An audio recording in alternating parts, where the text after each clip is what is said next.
Hello student, मैं मनीष मालवीय, आपका science teacher, अनवेरा ऑनलाइन स्कूल क्लासेस में आप सभी का स्वागत करता हूं। हम एक बार फिर से आपके साथ उपस्थित है क्लास 10 का अध्याय 19 जैव विविधता एवं इसका संरक्षण को लेकर। ये हमारे इस अध्याय का चौथा पार्ट है और हमने इसमें अध्याय में काफी कुछ अब तक पढ़ चुके हैं, जैसे जैव विविधता की परिभाषा, जैव विविधता के स्तर, फिर भारत में जैव विविधता कितनी है, पूरी दुनिया में कितनी है, भारत में जैव विविधता। फिर हमने पढ़ा एक इम्पोर्टेंट कल का टॉपिक स्थानबद्ध प्रजातियों के बारे में और जैव विविधता तत्व स्तर या बायोडाइवर्सिटी हॉटस्पॉट, बायोडाइवर्सिटी हॉटस्पॉट के बारे में हमने पढ़ा है। तो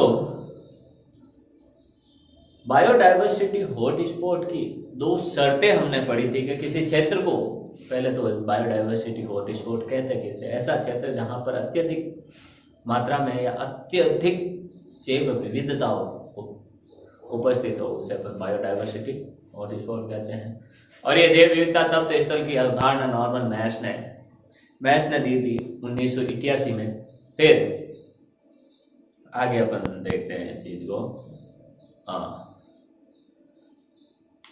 फिर जैव विविधता तत्व स्थल घोषित करने की दो शर्तें हमने पढ़ी थी किसी क्षेत्र को जैव विविधता तत्व स्थल घोषित करने की शर्त। पहली शर्त है कि उस क्षेत्र में विश्व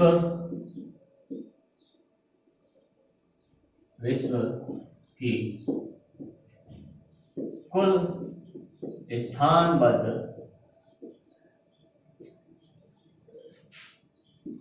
प्रजातियों का 0.5% उस क्षेत्र में होनी चाहिए। ये पहली शर्त पढ़ी थी हमने, ठीक है। और बताया था कि हाँ, उस क्षेत्र में क्या होनी चाहिए, 5%। और संख्या के हिसाब से देखें तो कम से कम कितनी, 1500 स्थानबद्ध प्रजातियां।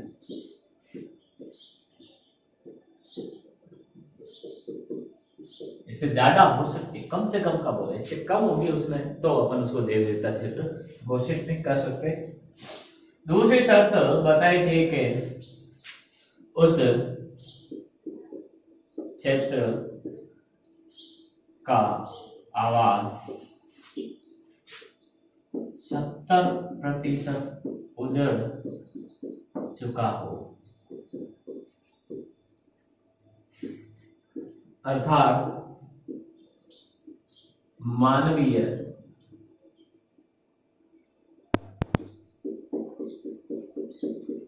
गतिविधियों के कारण उस क्षेत्र के अस्तित्व पर ही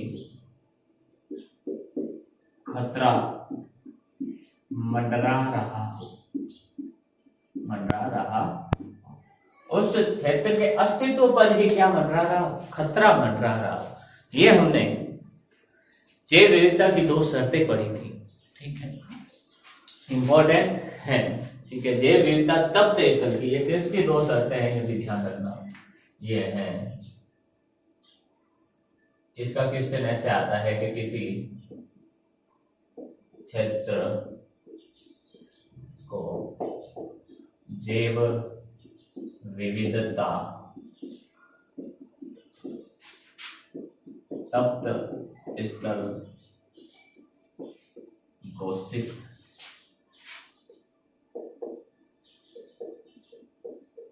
करने की शर्तें। किसी क्षेत्र को जैव विविधता तप्त स्थल घोषित करने की जो शर्तें होती है वो ये होती हैं, ठीक है। तो दो शर्तें, वहां पर कुल स्थान पर, विश्व की कुल स्थान पर प्रजातियों का क्या होना चाहिए, 0.5% वहां पर उपस्थित होनी चाहिए, और संख्या के हिसाब से हम देखें तो कम से कम कितनी 1500 वहां पर स्थान पर प्रजातियां उपस्थित होनी चाहिए। और दूसरी चीज शर्त यह है कि वहां पर किसी भी प्रकार का लगभग 70% वहां का जो आवासीय क्षेत्र है वह उजड़ चुका हो, वहां पर कोई आवास नहीं करता हो। तो ये शर्तें हैं। आगे देखें, आज अपन इस जैव विविधता के महत्व के बारे में पढ़ेंगे अच्छे से। जैव विविधता का महत्व क्या है हमारे लिए, उसके बारे में हम पढ़ेंगे। देखिए, जैव विविधता का महत्व, ये क्वेश्चन भी अपन ले सकते हैं, इसको क्वेश्चन ही मान के चलते हैं। जैव विविधता का महत्व समझाइए, ठीक है, या महत्व बताइए, जो भी है इसका आंसर। अब जैव विविधता हमारे लिए कई तरीकों से महत्वपूर्ण है। वो उन जैव विविधता की, जो जीवों की, पेड़ पौधों की अंगों को बेचकर हम आर्थिक महत्व है, उनसे कई सारी दवाइयां भी बनाई जाती हैं, ठीक है। पर्यावरणीय संरक्षण में भी यह जैव विविधता महत्वपूर्ण है। कई खाद्य श्रृंखलाएं जो होती है एक जीव पर निर्भर करती हैं। अगर उस खाद्य श्रृंखलाओं में से एक जीव मर जाता है तो उसके ऊपर निर्भर रहने वाले सभी जीवों का नुकसान होता है, ठीक है। तो ये अपन पढ़ेंगे इसमें। तो शुरू करते हैं इसको अपन। सबसे पहले तो इसका आंसर, सबसे पहले हम देखेंगे इनके पहली चीज, आर्थिक महत्व के बारे में। आर्थिक महत्व के बारे में हम इसके बारे में देखेंगे। तो चलिए, अब कई चीजें हैं जो हमें इनके आर्थिक महत्व के बारे में बताती है। जैसे इनसे लकड़ी प्राप्त होती है, जैव विविधता में आते हैं जैव विविधता के आर्थिक महत्व में इनका लकड़ी का अपन इमारती काष्ठ में ईंधन जलाने के रूप में, ठीक है, भोजन इनसे प्राप्त होते हैं। तो देखिए, इनसे हमें क्या प्राप्त होते हैं, इनसे हमें सबसे बड़ी चीज तो भोजन प्राप्त होती है। पेड़ पौधों से जीव जंतुओं को हम भोजन के रूप में ग्रहण करते हैं, इसलिए इसकी पहली तो भोजन प्राप्त होती है। इससे क्या प्राप्त होता है, भोजन। दूसरी चीज ईंधन, जलाने के लिए लकड़ी हमें प्राप्त होती है, ठीक है, जलाने के लिए लकड़ी प्राप्त होती है। तीसरी चीज, इनसे चारा प्राप्त होता है, खेतों में उपस्थित खेतों से हमें चारा प्राप्त होता है, चरवाहे प्राप्त होती है, ठीक है। तीसरी चीज, इमारती काष्ठ प्राप्त होती है। यानी ये पत्थर वत्थर तो अब आए हैं थोड़े समय पहले, उससे पहले क्या होता था कि लकड़ियों के घर बनाए जाते थे, इमारती काष्ठ। और आज भी हम लकड़ियों के जो दरवाजे देखते हैं तो वो देखते हैं हम हमारे घरों में कई सारे इन लकड़ियों के, इमारती काष्ठ के लकड़ी देखते हैं। इमारती काष्ठ फर्नीचर्स ये बनाए जाते हैं। फिर इनसे हमें औद्योगिक कच्चा माल प्राप्त होता है। इनसे हमें क्या प्राप्त होता है, औद्योगिक कच्चा माल प्राप्त होता है। आराम से, जैसे कागज बनाने के लिए औद्योगिक जो कच्चा माल होता है, ठीक है, पेड़ पौधों को जलाने, कागज बनाने के लिए पेड़ पौधों को जलाया भी जाता है, क्योंकि कागज की लुगदी बनाने के लिए उनको गर्म पानी में उबालना पड़ता है और वो जलाने के लिए उन्हें लकड़ी की आवश्यकता होती है, बड़े बड़े भट्टियों में नहीं। औद्योगिक जो कच्चे माल होते हैं, ठीक है, जो कच्चा माल होता है वो हमें जैव विविधता से प्राप्त होता है। तो आर्थिक महत्व के रूप में देखिए, भोजन, ईंधन, चारा, इमारती काष्ठ, औद्योगिक कच्चा माल आदि प्राप्त होते हैं। अब कुछ एक पौधे हैं, नाम है जेट्रोपा और करंज। जेट्रोपा और करंज पौधे हैं, ठीक है। इन पौधों के बीजों से तेल प्राप्त होता है। इन पौधों के बीजों से तेल प्राप्त होता है। महत्वपूर्ण बात है कि वो खाने का तेल नहीं है, वो ईंधन का तेल है।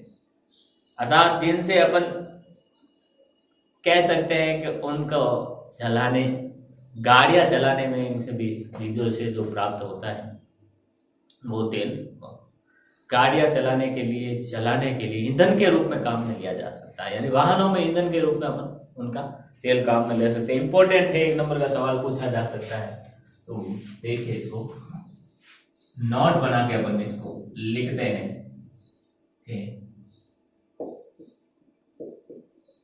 जेट्रोपा व करंज, जेट्रोपा व करंज के बीजों से प्राप्त तेल, जेट्रोपा व करंज के बीजों से प्राप्त तेल को पेट्रोल व डीजल के भावी विकल्प के रूप में देखा जा रहा है।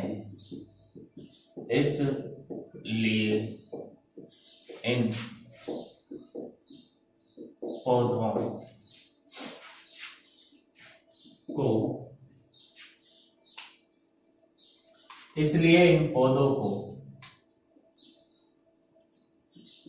बायो डीजल वृक्ष, बायोडीजल यानी सजीवों से प्राप्त वृक्ष, डीजल का जो वृक्ष कहा जाता है। किनको? जेट्रोपा और करंज नामक पौधे को। इन पौधों के बीजों से तेल प्राप्त होता है और इनको जिनका भावी विकल्प के रूप में, भावी यानी भविष्य के विकल्प के रूप में देखा जा रहा है कि हाँ, ये वाहनों में पेट्रोल और डीजल के स्थान पर काम में आ सकते हैं, ठीक है। को इसलिए इनको बायोडीजल वृक्ष कहते हैं। ये कुछ आर्थिक महत्व है, अपन इनको भोजन के रूप में, जैसे देखिए आर्थिक महत्व भोजन के रूप में हम कई तो सब्जियां खाते हैं, ठीक है। जीवों से अपन मांस, मछली, अंडे, ठीक है, ये प्राप्त करते हैं। फिर चारा, कई पौधे चारों के रूप में उपयोगी है। कुछ इमारती, फिर ईंधन के रूप में लकड़ियों को हम ईंधन के रूप में जलाने का प्रयोग करते ही हैं, करते आए हैं पुराने समय से, ठीक है। इमारती काष्ठ के रूप में लकड़ियों का, इन जैव विविधता का उपयोग, जैव विविधता में जो पेड़ पौधों का उपयोग हम इमारत बनाने के लिए जो काष्ठ लकड़ी चाहिए होती है।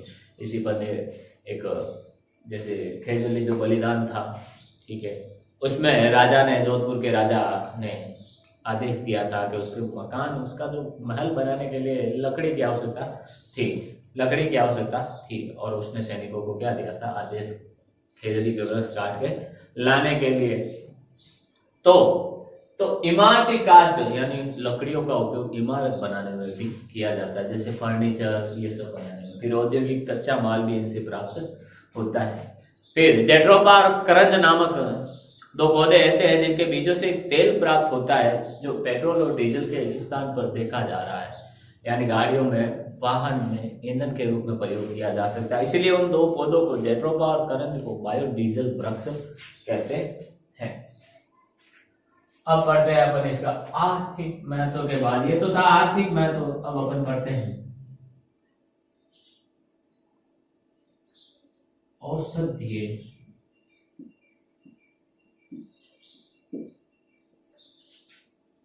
महत्व। और जैव विविधता के कई औषधीय महत्व भी हैं, क्योंकि दवाइयों इनसे कई दवाइयां भी बनाई जाती हैं, इनसे कई सारी दवाइयां भी बनाई जाती हैं, अपन देखते भी हैं इस चीजों को। जो आयुर्वेदिक दवाइयां होती पेड़ पौधों से बनाई जाती हैं, जो विदेशी अंग्रेजी दवाइयां जिसे अपन बोलते हैं वो भी इनसे बनाई जाती है अलग अलग रसायन द्वारा। तो उनको बनाने के लिए, ठीक है, और इन जैव विविधता में कई सारे ऐसे पेड़ पौधे हैं जिनसे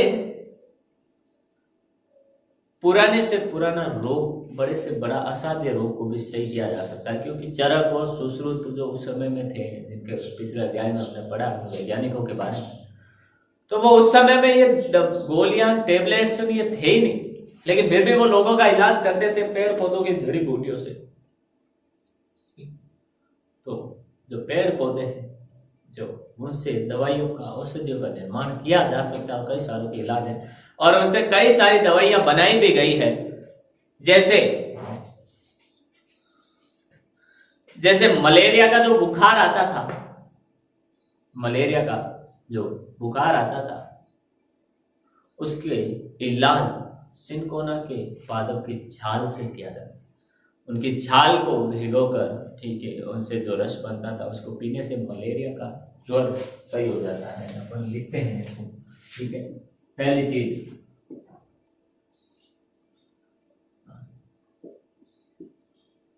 सिनकोना पादप की छाल का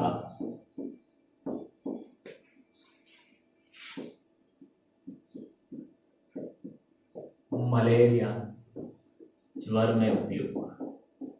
सिनकोना पादप की छाल का उपयोग कहाँ किया जाता है? मलेरिया ज्वर में उपयोग, यानी मलेरिया ज्वर के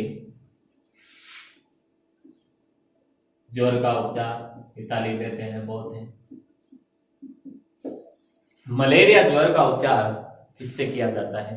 सिनकोना पादप की छाल से किया जाता है। इसी तरह जो विन ब्लास्टिन व विन क्रिस्टिन पादप से रक्त कैंसर का उपचार, जो ब्लड कैंसर होता है, रक्त कैंसर, जो थक्का जम जाता है रक्त का, ठीक है, उसका इलाज भी संभव हुआ है। किन पौधों से? विन ब्लास्टिन और विन क्रिस्टिन पादप से रक्त कैंसर का उपचार संभव हुआ है। तीसरी चीज, सर्पगंधा जो पादप होता है, सर्पगंधा पादप से उच्च रक्तचाप का उपचार। सिनकोना पादप से उच्च रक्तचाप होता है, जो ब्लड प्रेशर हाई हो जाता है, बीपी हाई जैसे अपन नॉर्मल भाषा में बोलते हैं, उसका इलाज भी किसके पादप से? सर्पगंधा के पादप से संभव हो चुका है। और एड्स जैसी जो लाइलाज बीमारी है, ठीक है, जिसका अभी तक कोई इलाज नहीं मिला है, एड्स, HIV वायरस से फैलने वाला जो एड्स, एक्वायर्ड इम्यूनोडेफिशिएंसी सिंड्रोम वाला जो एड्स है, ठीक है, उस एड्स का अभी तक कोई भी इलाज नहीं है आज की डेट में। लेकिन अनुमान लगाया जा रहा है कि उस एड्स जैसी लाइलाज बीमारी का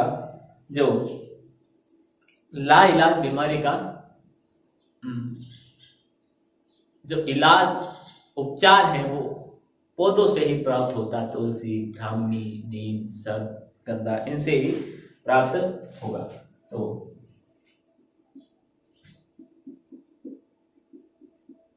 ये नोट है। सवाल पूछा जा सकता है, वैज्ञानिकों के द्वारा एड्स का इलाज किन पौधों से अनुमानित है? वैज्ञानिक अनुमानों के अनुसार, चिकित्सक के अनुमानों के अनुसार, खोजकर्ता के अनुमानों के अनुसार एड्स का इलाज किन पादपों से संभव हो सकता है, अनुमानित है? तो एड्स उपचार, तुलसी,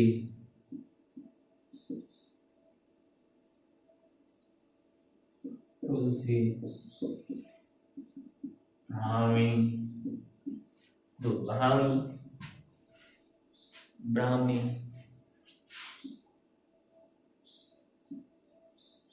अश्वगंधा,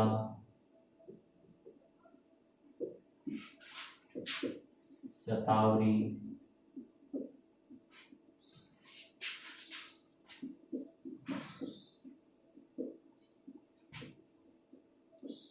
गिलोय पादप से संभव हो सकता है, ऐसा अनुमान है। ऐसा क्या है? अनुमान है। क्यों?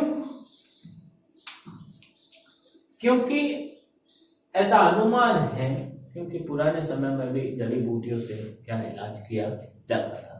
तो ये कुछ हमारे इसके आर्थिक महत्व और औषधीय महत्व है।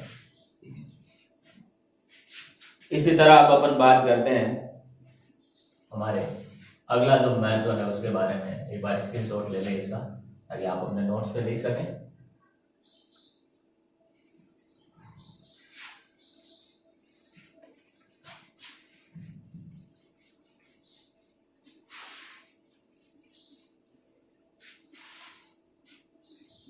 अगला है जैव विविधता का पर्यावरणीय संरक्षण में भी बहुत महत्व होता है। तीसरा है पर्यावरणीय संरक्षण। किसका? जैव विविधता का अत्यधिक महत्व होता है, अत्यधिक महत्व होता है। कैसे? पहला है खाद्य श्रृंखला नियंत्रण में।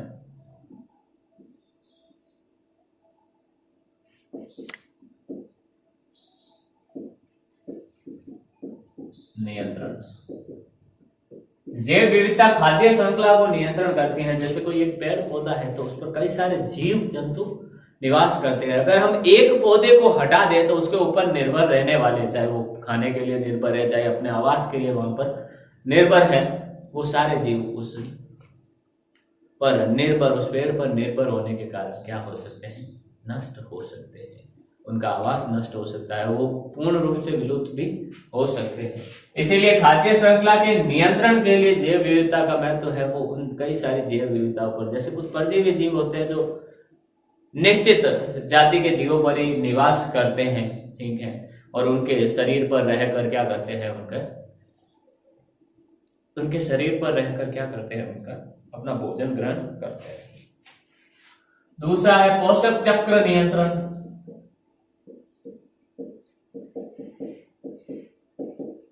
अब जो जीव जंतु होते हैं, ठीक है, पेड़ पौधे होते हैं, जैव विविधता में वो उत्पादक के रूप में कार्य करते हैं, ठीक है, उत्पादक प्रकाश संश्लेषण क्रिया द्वारा। और जो कई सारे जीव जंतु होते हैं छोटे से लेकर बड़े तक, वो उपभोक्ता के रूप में कार्य करते हैं। तो ये जैव विविधता का जो खाद्य पोषक चक्र होता है जिसमें पोषण एक उत्पादक से उपभोक्ता तक, प्राथमिक उपभोक्ता, द्वितीयक उपभोक्ता, तृतीयक उपभोक्ता, शाकाहारी, मांसाहारी, सर्वाहारी तक पहुंचता है। इन पोषक चक्रों का नियंत्रण भी कौन करता है? हमारी जैव विविधता करती है। आगे देखिए, पर्यावरण प्रदूषण का निस्तारण भी करती है। पर्यावरण प्रदूषण का निस्तारण भी करती है। पर्यावरण प्रदूषण का निस्तारण यानी कई सारे वायु प्रदूषण, ध्वनि प्रदूषण, जल प्रदूषण, मृदा प्रदूषण, मृदा का अपरदन, मृदा का कटाव, इन सबको रोकने के लिए पेड़ पौधों का होना जरूरी है। पेड़ पौधे अत्यधिक वायु प्रदूषण को क्या कर लेते हैं? सोख लेते हैं। पेड़ पौधे बारिश को आमंत्रित करते हैं। जहाँ बहुत ज्यादा पेड़ पौधे होते हैं वहाँ बारिश भी बहुत ही अच्छी होती है। पेड़ पौधे ध्वनि प्रदूषण को कम करते हैं, मृदा को पकड़े रखते हैं, जिससे मृदा का अपरदन, कटाव नहीं होता है। तो ये जैव विविधता के कुछ महत्व है बहुत सारे, ठीक है। इसी तरह आगे देखिए,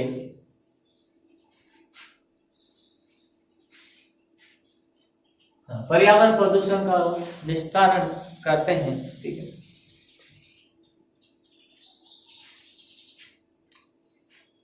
जैसे एग्जाम्पल के रूप में अपन ले सकते हैं कि एक होते हैं सदाबहार वन, पौधे होते हैं, वो एक हानिकारक पदार्थ, एक हानिकारक रसायन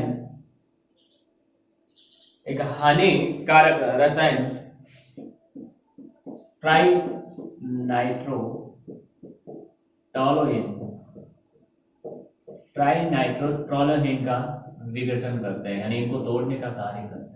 हानिकारक, बहुत हानिकारक है ये पदार्थ, बहुत जहरीला पदार्थ है और सूक्ष्म जीवों अपघटकों द्वारा ये तोड़ा भी नहीं जाता है। तो इनको तोड़ने का कार्य कौन करता है? हमारा कौन करते हैं? क्या बोलते हैं, सदाबहार पौधे करते हैं। अब इसी तरह चौथा है, ठीक है,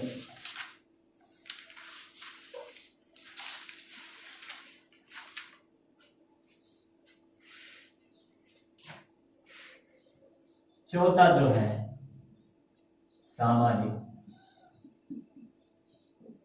सांस्कृतिक व आध्यात्मिक महत्व है।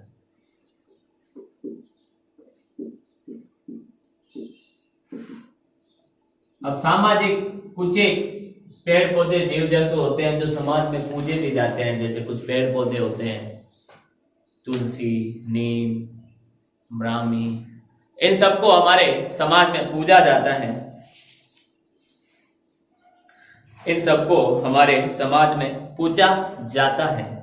ठीक है, इसी तरह कुछ जीव जंतु होते हैं, जैसे शिव जी के वाहन माना जाता है नंदी गाय को, ठीक है, बैल, इसी तरह कई मोर, कई प्रत्येक जीव को,